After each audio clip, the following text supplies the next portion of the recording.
I've been exploring a very common motif in fairy tales, the good sister versus the bad sister. And you see this globally across the world. And one of the stories that I've been examining recently is the Diamonds and Toads by Charles Perrault, where a good sister goes to a well and offers an old lady water when she asks for it. And as a blessing, the old lady turns into a fairy and gives the good sister the blessing of diamonds and flowers and everything beautiful coming out of her mouth every time she speaks. And so the mean sister goes to the well for the same blessing, but when she goes, there's a princess there instead, and she doesn't offer the princess water, and so she transforms herself into a fairy and curses the mean sister with toads and lizards and snakes coming out of her mouth to be a representation of who she is in this world and who she acts as in this world.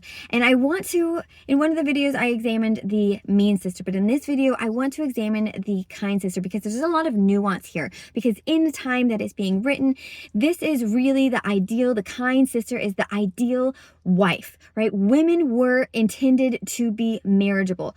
What traits were important for them? They were supposed to be there to serve their family, to run a household, to run errands, to take care of the children. They needed to be beautiful. They needed to be silent. They needed to be kind and to serve others. So the ideal of the woman was baked in to a lot of these fairy tales. And we like to think in these modern days that has changed a lot, but in a lot of ways that has carried through, right? We see this in a lot of rhetoric in different areas of our world, where people hold up women who are silent, women who don't speak their mind, women who are objects of beauty only. So there's this contrast, right? We want to see women as different than what the ideal was 100, 300 years ago, however long these fairy tales have come to us.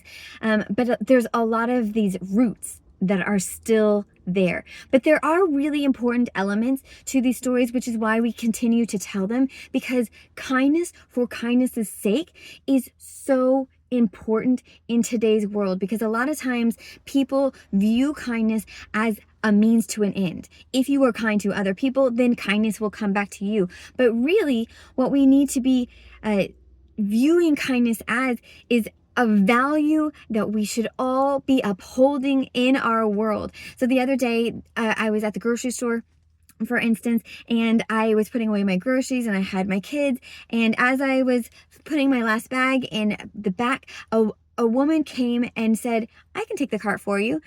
And she didn't know me. She had no idea who I was or where I was going, but she offered me kindness for nothing in return. And those moments where they're small and it didn't take much effort on her part, but it was memorable because it made my day so much better. She blessed me with her kindness.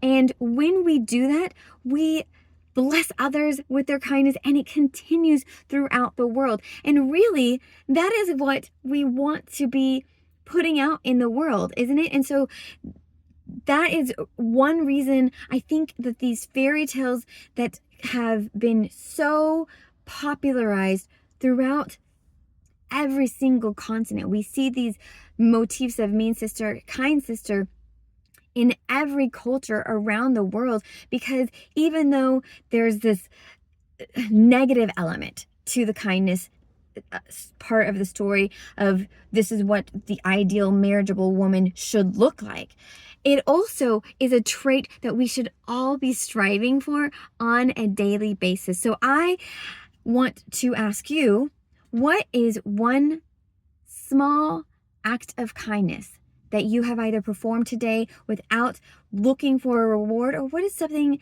that you can do in the world today? So one of the things that I like to do when I'm out having fun with my family, I like to look for a family that is trying to take a picture and there's no one there to take their family picture, because I often am searching for someone who's willing to do that for our family. So that's something that I put on myself. I want to search for people who are looking for help in that area. So if you can think of one thing that you can own as your act of kindness in the world, that is a helpful way to take that on.